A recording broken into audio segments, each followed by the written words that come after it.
Okay mga ka-ESF, mga ibon, update lang sa atin Sky Warrior. Yan, kung mapapansin nyo, no, maganda-ganda na yung mata nya. May konting pula pero still, no, ang dapat iwasan natin yung pamamaga. Okay, so ito yung ika-third day nya dito sa ating isolation. So siguro pwede na natin siyang ilagay sa ating flyer's lock. Pero bago natin siya ilagay sa flyer's lock, magpapakain muna tayo, tapos isang patak ulit.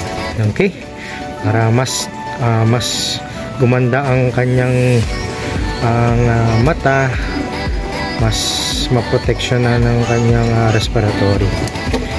Okay, so yan ang update dito mga kaesep, mga kaipon.